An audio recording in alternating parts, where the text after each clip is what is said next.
Well, welcome to episode 7 of the Weekly Word. As always, it's myself, Dan Ward. Next to me, stunningly handsome, Mr. Edward Wynn. How's it going, guys?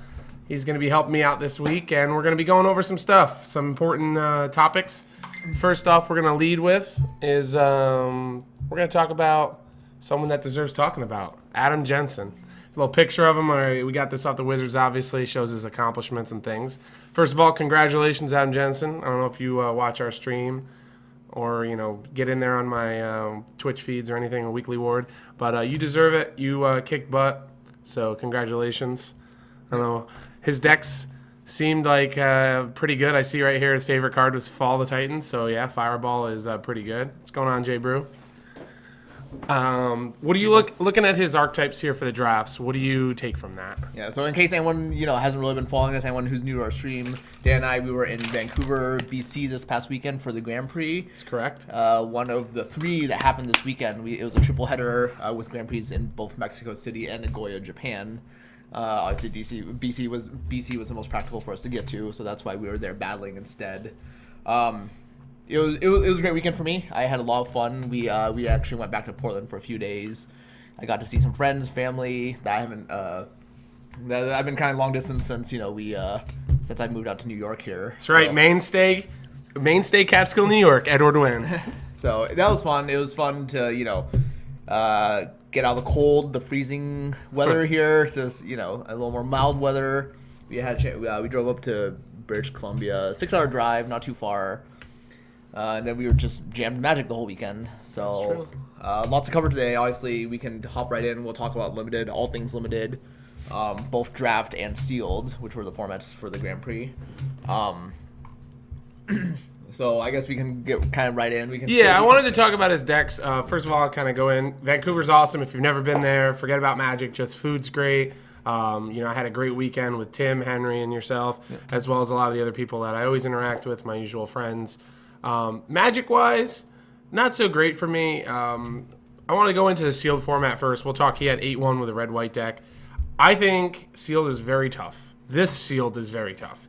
Out of the 4 people in our hotel room, we basically had 3 of the worst pools that I've seen this weekend. And it was funny because the person that had the best pool actually didn't make day 2. And it leads me to believe that there's usually you have the difference of pools is there's whatever people talk about 5 to 10% of the pools are busted, and then 5 to 10% of the pools are unplayable, and then the rest it's kind of you're in the middle. You're gonna be able to fight. And at 6-3, making day 2, it puts people that are good at limited in very good positions to do very well because a lot of people are inexperienced drafting, especially with a new set like this. However, I just didn't have anything to do. I ended up playing a black-red deck that was a bad mid-range deck because I didn't have any of the aggressive things. And I squeaked in at 6-3, ended up X5, 1 pro point, thanks to yourself scooping to me in 14, even though I did beat him after the round. And also Corey Burkhart, thank you, for basically would you drop after the first round of the draft, and then I got a bye, running good. Yeah, so multiple things there. So one, I think the recent Wizards changed their policy, making it so that 18 points or better, making it to day 2. Obviously, that's a huge change from the previous 21 points to make day 2. Yeah. Obviously, there's many different things going there. The first thing is the quality of sealed pools that can make day 2. The range becomes much broader. Before, the band was obviously a little bit narrower. It was very, very hard to do so. To make day 2 without having any buys for a limited event because it really didn't take much for you to stumble. Okay. It really didn't take much for you to stumble in order to, you end up with one bad beat to, maybe you just mulligan out, another loss to your opponent just having a much better deck than you, and then it's then your tournament's on the line. Yeah. Here it does feel like you have a little bit more leeway. So, we went after we were talking about it. Our pools were not great. We managed to squeak in. So. Yeah, and the biggest thing that I don't know, it kind of frustrated me. And then Henry, if you're listening or you're gonna watch this back, I'll give you credit. You might be right. So going into this sealed, I felt that I wanted to have a clean mana base. I felt like people were not gonna build their mana bases correctly with the wastes, and they were gonna get punished for it. And that's why Black Red, my sealed pool kind of just put me in black-red no matter what. I could have tried to do anything. Like, I only had 7 white cards, and 2 of them were Angelic Gift. Right. So, like, I couldn't play it, a lot of different things. Yeah. However, I lost, out of the losses that I had, the 3 losses, I lost to 3 different people that played 3-color decks with, in my opinion, minimal fixing, but they also had the card waste in their deck. And, so after this weekend, it leads me to believe, you just got to roll the dice. You just got to, hey, I'm going to play the power level here. If I draw my mana correctly, guess what? I'm going to be playing the most powerful spells as opposed to just being clean into the ground. And then, you know what I mean? I don't know if maybe I was just a victim of variance. I'd have to look back and look at every single person in the top 8, what their day 1 decks were. You could look here and say it was red-white, so he was a 2-color deck. We could scroll up here. What we got? So blue-black with a splash of waste. That another 3-color GCB with a 3-color deck. Shout out GCB for top 8 this weekend. It's long overdue for him. So look at this right here. This gentleman right here, Chris Hewitt. Bug, colorless, super greedy. This one right here. Also 3 colors, 9-0. This one, okay, red-green. But he didn't have as good of a day 1. He had a really solid finish, though. Black, red, 8-1. So most of them, I would say, there was I guess it was a split. Half of them were just, 2-color decks. The other half were multiple, 3, and then this guy was just playing 4 colors. So, and to me, it's super tilting that, A, my sealed pool wasn't that great. We'll go back to Adam here. And 2, that people were just beating me with decks that were just so greedy. And my deck's supposed to be the deck that actually punishes the greed, and I was just, getting punished. It just feels like, from my experience, I definitely kind of changed how I perceived this limited format after this weekend. But decks were definitely on, you definitely saw both ends of the spectrum. You definitely saw the, very linear decks that were, low to ground, red-white aggressive ally strategies, red-green aggressive ally strategies. Some of these kind of, staple archetypes to the standard. And then you did see people play, on the opposite hand, kind of a core, a blue-black or blue-red or something, and then people would splash for some of the very, very, very powerful cards that may have been what they needed to put their deck over the top, and they were probably on the receiving end of variance that, their jaws just came together, they can just line up their powerful cards, and then got them there. Sure. Any cards that just highlighted for you? Day 1, I played a red-green landfall deck. Okay.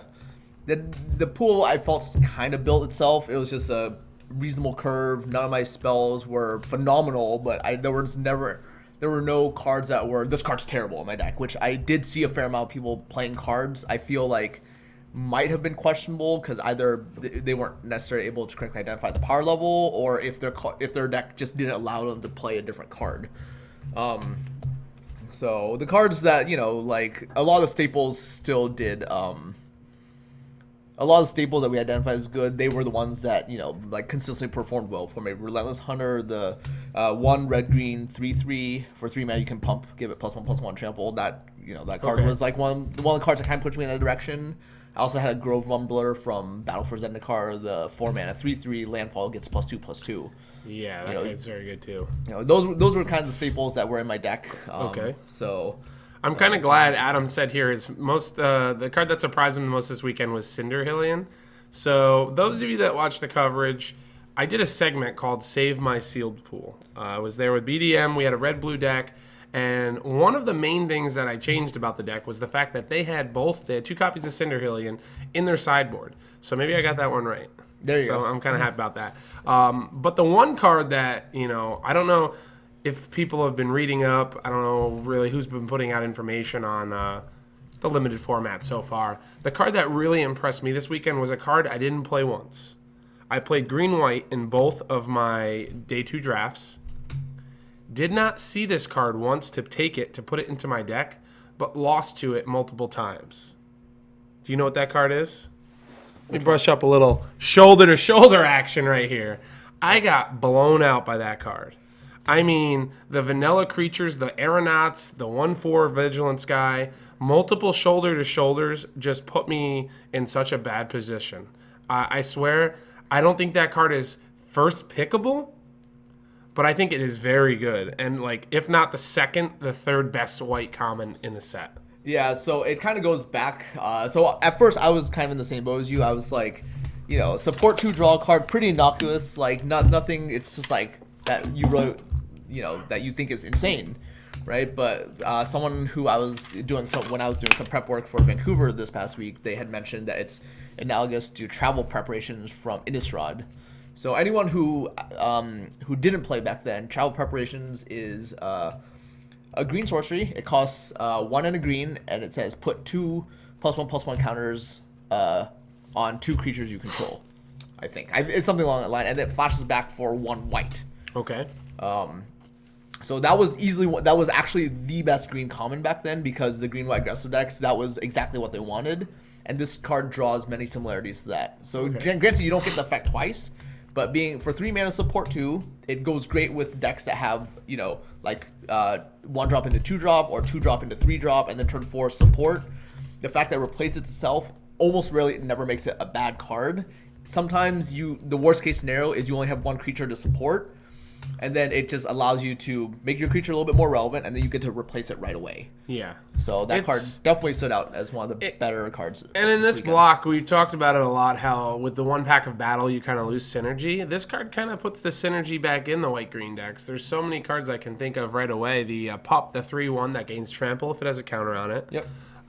The white 2/4 flyer for 5 that for 1 and a white, target creature with a +1/+1 gets vigilance and flying. Yep. Like, these are very playable cards in standard, Yep. or excuse me, in standard, in limited right now. Yep. And like with that, you're just like, it's a common. Mm-hmm. Like, it's not something you're gonna you should, if you're in white, even though I didn't do it, you should be able to get 1. Yep. And I don't think it's a card you want 3 of in your deck. Nope. 1 or 2 of, Yep. and you're really happy to have those. Yep.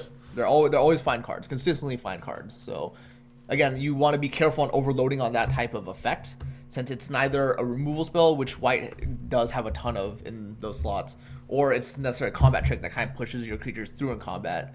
But being able to just kind of set up those aggressive curves into making your creatures a little bit better than theirs is really what white wants to see. Yeah, limited. I agree. So, all right. Anything else we want to brush up about Vancouver before? Another shout out, I guess. Congratulations to Eric Severson, Yep. good buddy of mine. He crushed it day 2. He had a 6-0 and he did it. He's Yep. back on the Pro Tour. Congratulations, Eric, Neil Oliver, just everyone, I guess, from the draft camp over in NorCal. All my buddies there. I won't sit here and waste an hour talking all the names out, but you guys really did good, and I could tell that you practiced a lot. So really happy for Benjamin Whites, Eric Severson, Eugene Wang. Great job this weekend. yeah, definitely shout out to Eric.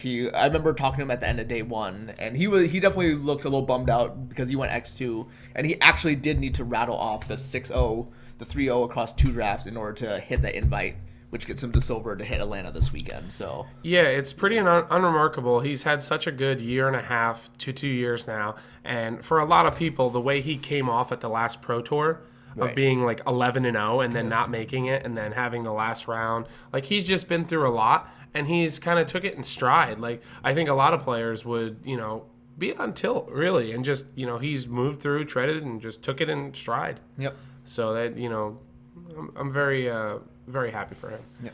All right. Enough with Vancouver. Yeah, enough with Vancouver. All right. What are we going to talk about now? Yeah, so now this kind of segues way into the next big event. For obviously for Eric, but also for most of us, for those that didn't qualify for a Pro Tour. So the calendar this weekend coming up, we're looking at the Pro Tour starting on Friday in Atlanta. You guys can check that out on the Wizards site. There have been a ton of super interesting articles that they always kind of line up, where you can kind of start looking at coverage, kind of a build up to the Pro Tour as well. But obviously for the unlucky few of us that didn't qualify, unfortunately, regionals this weekend. That's right, and we're hosting it. Yep. So Dan and I, we will be in Syracuse this weekend at regionals. I will be working the event. Dan will be here trying to break the format. It is Modern, which is both the Pro Tour format and for regionals this weekend. So this will be kind of the debut of Modern, as you will, post Amulet Bloom, post Spinner Twin. We have seen a few results. We have seen results kind of pour in from the classics. We have seen how Moto has kind of taken Modern, but this will be really the premier event. We'll start seeing like the pros, like the innovation they come up with for Modern. and kind of set the shape for the meta game going forward from here. It's going to be interesting. My predictions for at the PT are like there's going to be one more deck that no one's heard of. I think that's going to be. I think that'll be about it. There'll be one deck that people will be like ooh and ah about. Right. Whether it's good or not, it may just be a deck that people are playing. It may not be good. I'm not going to say that. But I think it'll be same old for the same old for the most part. However, for regionals, I think there's going to be a lot of innovation. I think people take it seriously, especially 15 SCG points for the grinders. I know I've talked to Kevin Jones, and he's super excited for this weekend. He wants to do well. All the Star City guys, they want to do well. So you have those guys, they're going to play the deck that they think they can win the tournament with. But then there's going to be other people showing up that they want to test something new that's got a high power level and, you know what I mean, and have some fun. Yep. I haven't decided 100% what I'm going to play. I'm probably going to play Storm. It's a deck that I've been playing now for a little while. I've been testing it, and I think it's very good. Not a lot of people have remembered the glory days of Storm, so right. I'm hoping to not deal with too much hate.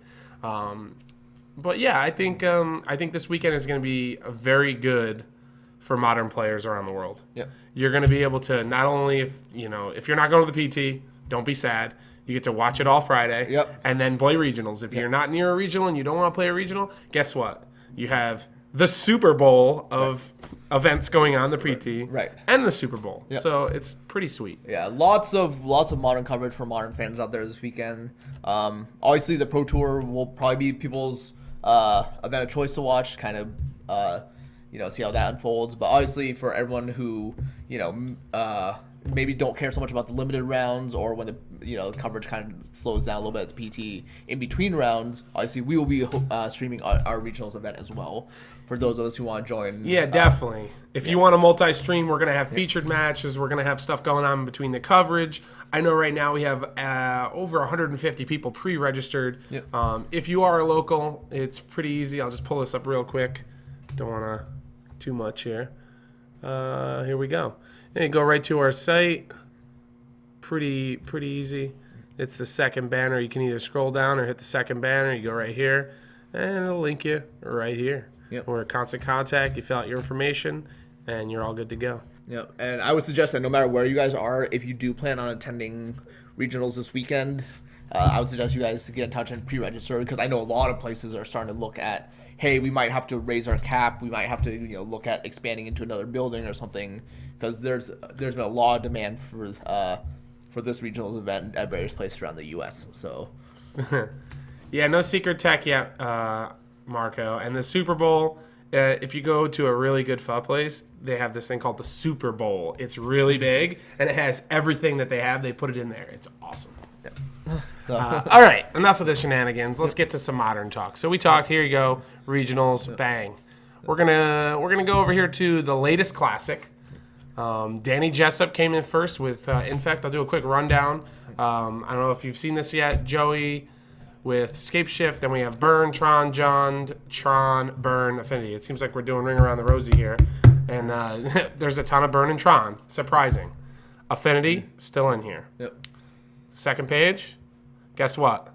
Yep. More of the same. Yep. Burn. We have a couple Jeskai Control, a Merfolk, and a Kiki Cord. That's fine. Another Affinity, another Tron.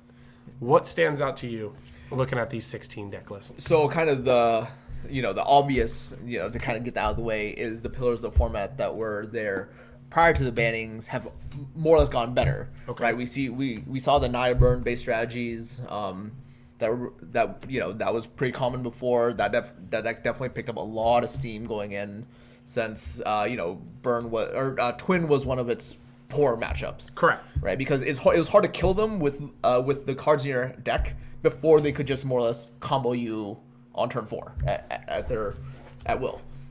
So Burn obviously picked up. Tron, obviously a mainstay. People knew, hey, Twin is its worst matchup. It's out of the way. People are gonna be playing Tron. No surprise there. Affinity, same deal. Yeah, that has been one of Modern's mainstays since the beginning. It's kind of always been under the radar in the sense that it's never been truly the best deck. It's been one of the most played decks. Okay. But I think now that that Twin is gone, we have a real shot at saying that Affinity might be the best deck in the format. Mainly because it just puts up it just has a huge following. A lot of people have been playing that deck for quite a while. And, it's a very, very powerful deck. Yeah, people, you can say that, Shatterstorm beats it, Stony Silent beats it, but even though we still see a ton of those sideboard cards targeted towards Affinity, Affinity still continues to put up the numbers. So yeah, I think it's a really tough place to be right now if you're an Affinity player. Because if you're an Affinity player, you do like the fact that Twin's gone, but like you just said, everyone now has a slot or two to hate you. Yep. If you were a close matchup, if you're playing white, you're up to 4 Stony Silences. Yep. If you're playing red, you're at least 2, maybe 3. Shatterstorm, Ancient Grudge, if the mana can support Hercules. it. Yep, Hercules. If somehow maybe Storm, maybe another blue-red deck will come out of nowhere that can support both of those cards. Yep. But yeah, I don't know. I like this. This meta right here is what I don't think this will be the Pro Tour meta. Nope. I think there will be a lot of burn. Yes. I think there will be a lot of Affinity. I'm not so big on Tron. I think that Willie Adel just posted an article on Channel Fireball talking about the 5 decks that he would think about playing, the configurations of Black Green X, the new ones. And I think he could be onto something there with Thought Not Seer and playing some waste mana. I think there's going to be a little more innovation. I think there's going to be a more, diversified. This top 16 here is like condensed. Yep. And Modern's such a beast, especially now that Twin's gone. There's a lot of decks that, maybe checked by Twin are going to see a little more. Like Storm will come out of nowhere, maybe ad nauseum. It's weird to me that Living End isn't on this top 16. Maybe it's fall victim to sometimes a lot of people don't play it at different tournaments. But I think Living End will be a good deck this weekend. I think it's very good against Affinity. Very good against Tron. But let's talk about, real quick, the deck that actually took home the trophy. Yeah. Danny Jessup, congratulations. Good guy. Good guy, Dan. Infect, blue-green. This isn't the black-green that we've been seeing. Yep, people have definitely been trying to mix it up, but this is the very traditional blue-green that has kind of dominated. I don't want to say dominated, but has been the Infect deck of choice that people have gone to over the past year or two when Infect really put itself on the radar. So. Okay. What? Wow. 2 slip-through space. Wow. He's getting it in. So, this guy's just trying to, slip through space, I guess. Yeah. I don't know. I like that card. We talked about this yesterday. I'm not 100% sure if I love the card in this deck, but I think it's one of those cards where you're like, it's never going to be bad. I guess if you have no creatures, it's bad. But then you're losing anyway, right? Yep. So, obviously, a lot of the cards that we've seen consistently in the past are still here. We still see the Apostle's Blessing as kind of a catch-all to kind of protect your creature from whatever removal spell they hit it with, Path, Lightning Bolt, Abrupt Decay, all those spells. Become Immense was one of the more recent additions that we saw in this past year. Obviously, the +6/+6 leads to, it's a very easy one-shot. When the game kind of drags on, you guys kind of trade off resources, and then if you can stick your Inkmoth Nexus, that's one of the last things to go. Obviously, you want to run out your Blighted Agents, your Glistener Elves first. And you can it's hard to think that those cards would get there, mainly because they're just so vulnerable to the various removal spells. But Inkmoth Nexus into Become Immense, that's a very, very easy way to shut out the game once the game kind of drags on and people are trading off resources. Okay. But otherwise, we're more or less looking at a lot of the same pump spells: Groundswell, Might of Old Krosa, Mutagenic Growth, Binds of Vastwood. Those have been, more or less been with the deck since the beginning. Yeah, I don't know. Mutagenic Growth's kind of an interesting one for me.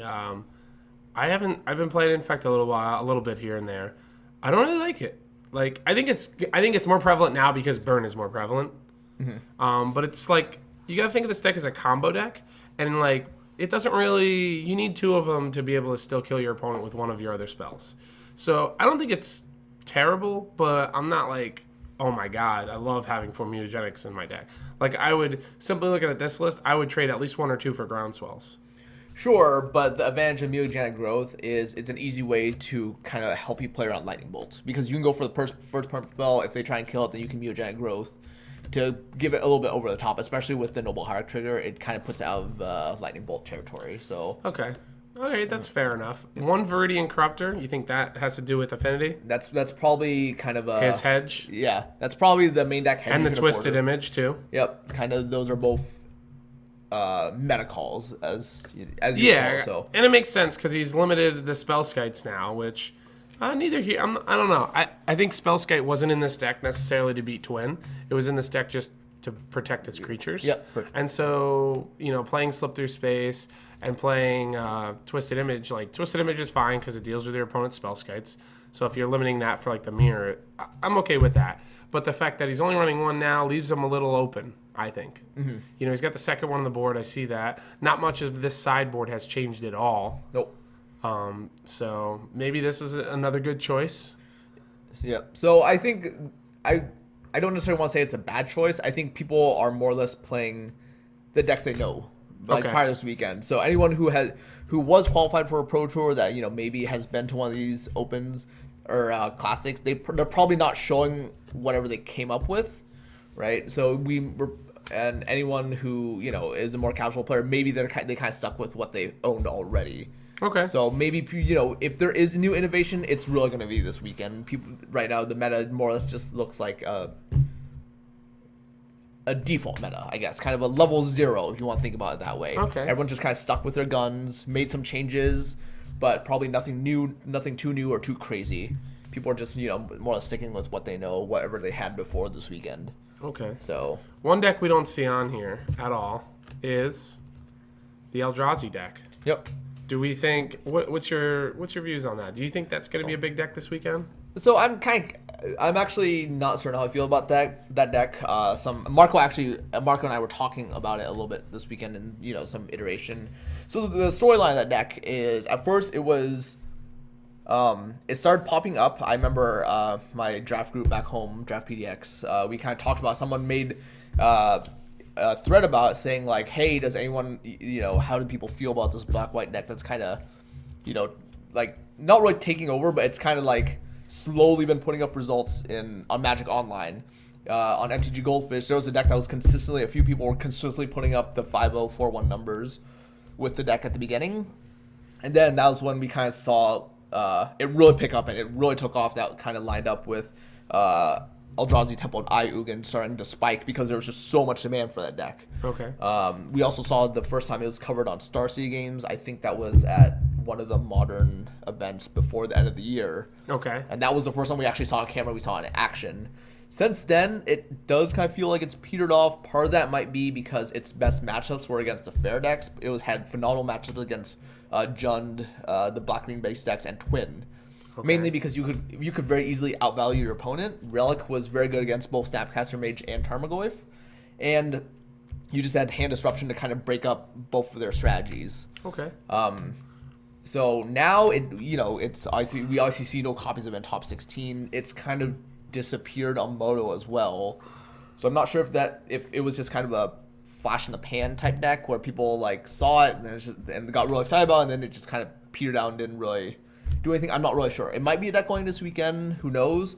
But I do think it kind of suffers from the decks it had the best matchups against are no longer there. I mean, Twin is obviously no longer there. Jund has kind of, in theory, fallen off because of how bad its matchup against Tron and Burn are. Yeah, I think if you're playing Jund this weekend, you're doing it wrong. I think Lingering Souls is a card that you definitely want in your list, in your 75. Willie kind of talked about that. I feel, I'm on the same page with him. It's very good versus Affinity, very good versus Infect for the most part, unless they're slipping through space. Then you're in trouble. Yep. But yeah, that's kind of where I'm at with that. I'm trying to think. Is there anything that you want to make any bold predictions for this weekend? Whether it be a card that hasn't seen play in a while, or whether it be a deck that you think maybe a team is going to shock people and just we'll see 15 people on one deck. Or is it going to be more of the same old? So without giving too much away, since obviously people are very, we both went to Pro Tours. People are very protective of what they have. Yes, definitely. And obviously people have kind of told me, like, kind of allude to what they're playing. So I don't really want to give too much away. Sure. But from what I've seen, a lot of people are just kind of sticking to what they know. Like, you can run the gauntlet, and it seems like a lot of people are just playing the old and boring, as it were, just sticking to their guns, kind of tweaking it, bringing in maybe different sideboard cards, maybe trying to bring in some new cards that kind of slipped under the radar that might shape out better in this new meta. with Twin and Bloom being gone. So. Yeah, because it's interesting to me that Danny Jessup, obviously, he won the Classic with Blue-Green. In fact, he usually plays Grixis Control. Okay. And so maybe he was playing this, alluding to what he may play at the regionals. Mm-hmm. Maybe he's just trying it out. Obviously, the goal is to make day 2. Right. So by being able to play this instead of Grixis, maybe he thinks Grixis isn't as positioned nearly as well now that some of the fair decks, because Grixis was known as the deck that beat the fair decks as well. Right. The fairer deck, so to speak. Yeah. So maybe, I don't know any of the other people on this list here just by name. I probably know them by face, one or two of them. But looking by that, maybe, it's alluding to the fact of he's trying something new, trying to move forward in the format and, based on the information that he has. Yeah, Grixis also does feel like one of the decks that's kind of fallen victim to the meta. The fair decks that dominated, we kind of see less of them now. Right now, it seems like it. Obviously, on here we're looking at the one of the reasons I don't really enjoy Modern as much is because we see the decks on here that are the hyperlinear strategies that tend to be degenerate, right? Like it's like infect linear degenerate strategy, like just play a guy, protect it, poison you, and not necessarily one shot but 2 shots. But the deck has a very narrow game plan. The red green scape shift, kind of a deviation from the traditional games shape shift deck, but same idea. This version, I believe, if you could click on it, I think this version plays through the breach with Primeval Titan. This is the deck that top aided. This is the similar list that top aided Pittsburgh. Okay. The gentleman there was running, I think, I forget his name. I know him too. Sorry. He was running a commune with lava, and I believe he had the Primeval Titan plan here. This was more of the, hey, we're going to get you with creatures as well as escape shift. We're not going to commit to all the blue spells. Yep. So again, like this type of strategy, also very linear, right? It doesn't really care what you're doing. Yeah, it has some lightning bolts to interact with, but it's really just ramp, Primeval Titan, find my Valkuts and kill you, right? It's kind of the same idea, very, very linear. The other decks burn, linear, right? It's all spells do one thing. It's trying, light you up. Like it's This card we see a lot more of right now too, Lavamancer. Yep. Been seeing this in a lot of lists. I think this is a little land heavy. 21 seems like a lot in my opinion for a burn deck, but he also is running 4 Shard Volley, which is different. It does play Shard Volley, and notice that this doesn't actually play any splash. He's not playing any of the. It's not like the Naya variants that we've seen that play the Lightning Helixes, Atarka's Commands, and Boros Charms. This is actually just mono red. And he's ready for the mirror, by the way, for Dragon's Claws. Yeah. I have definitely played Dragon's Claws in my day, so can't knock on him. But if we look at this top 8, Jund is really the only fair deck, I would say. The rest of them, they're all trying to do something pretty degenerate with how they play Magic, right? Jund has both creatures, it has removal spells, it has hand disruption. It's trying to play a fair game of Magic, which none of the other decks are trying to do. And I want to talk about this for a quick second. So this is something also Willie alluded to. Check out his article if you're a Junk or Jund player. This Channel Fireball today, it's great. This is the first tournament that one of the first big tournaments without Splinter Twin, and we see 2 Abrupt Decays. We see 2 Doomblades, as well as 3 Terminates, which is, huge in my opinion. That's a sign. Mm-hmm. Also, the 1 Pulse that's kind of standard. His board is really sweet. It's just a ton of 1-ofs. You go through here and he obviously knows the burn matchup's going to be a problem. So Kitchen Finks, those are mainstays. Baloth, fine. 1 Abrupt Decay, okay, just in case somebody actually does play Splinter Twin and he forgets it's banned, maybe. 2 Ancient Grudges, Affinity, but then 1 Olivia, 1 Anger, 1 Crumble, 1 Damnation, 1 Duress, 1. I like it. He's diversified to the point where a lot of these cards can carry over in similar matchups, but not all in on a plan so that if he doesn't play the 1 or 2 matchups he's good for, he gets wrecked. Yeah. So I have played a lot of black-green based decks since kind of the inception of Modern, because those are really the only decks I can tolerate, is just playing Tarmogoyf and Lilianas. That's been my game plan since day one. Okay. But I can say that Jund, like both Jund and Abzan, the deck is already very sound. It already has a very set game plan, right? The classic recipe of Thoughtseize into threat has been there since day one. So a lot of these cards are very powerful, but the problem is they're only very powerful in limited doses. You want to hit the first one, the second one tends to be pretty bad, right? The first duress is great, like you play your duress, stick your threat, that's great. Drawing a ton duresses, and you start to get a little too threat light. Yeah. Same with Crumbles to Dust. The first one is great, you get their Urza's Tower out of there, or even I started seeing it pop up in the mirror where you can hit their their Raging Ravine, or you can even like try and shut them off a color. The first one is great. The second one pretty bad.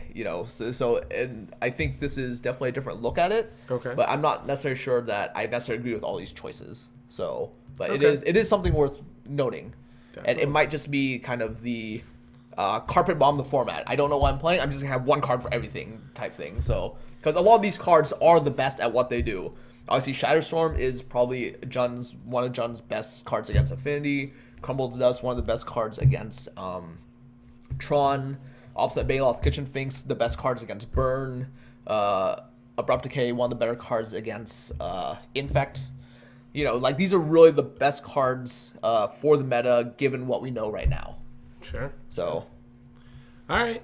Well, that's about going to wrap it up for us here. Wanted to just go over a little bit what we think is going on, what is actually going on from last week. So I'm pretty excited. I'm going to definitely be watching all the coverage on Friday. I'm going to be at the Syracuse one playing, probably Storm. So I'm not too excited to see all these burn decks do well, and that may have me change a few things. I might actually do something crazy and play 4 Lightning Bolts main this week. There you go. It's interesting. I can cut a grape. I can think of some things right now because if you're telling me Infect, Poison, and Affinity are going to be there, I want to be prepared. Right. Maybe Pyroclasm main. Maybe let's get them. There you go. But that's going to wrap it up for us this week. As always, appreciate everyone tuning in. The video will be up later. If you came in like halfway through, it'll be on the website either tonight or tomorrow. You got anything to leave us with, Ed? No, I think, obviously very, very exciting week for us ahead. We'll obviously have a ton to talk about next week to kind of, looking back at the results from this weekend. I'm sure we will have maybe something new to talk about, but regardless, tons of Modern to come this week and next as well. Yeah, I'm excited. Like I said, I cannot wait to see some of the drafting. I am not as excited, but I'm still a little bit just to see if we're kind of right with the things we talked about and seeing how it develops. Because draft is a lot more better, in my opinion, than sealed in this format. It is. This limited format. It is. And it's more skill intensive as well. Yep. So you got the best people in the world playing a better sealed format than the last, or a better limited format than the last one. I expect to see some very good things. So, and it's definitely more enjoyable at the Pro Tour when you can actually see the full table. You can see draft picks for every pack for a full table for the featured pods. Yeah, those are great. So one of the things that, obviously they just don't have the manpower. It's just a little less practical to do at a lower level event like a Grand Prix. But for a premier tournament like the Pro Tour, it's really fun to see how all the pros, how they've kind of analyzed Limited and what they've learned from it. So definitely. All right, well, that's going to do it for us. We'll see you next week here from Catskill, New York, the weekly Ward. Ed, maybe we'll see if we can bring you back next week. Maybe we'll have Kevin on, maybe both of you. We'll see. All right. So have fun at your regionals. Have fun watching the Pro Tour. And if you do know what a Super Bowl is, go Cam. We're bringing home the title, all right? Take care. All right, thanks a lot, guys.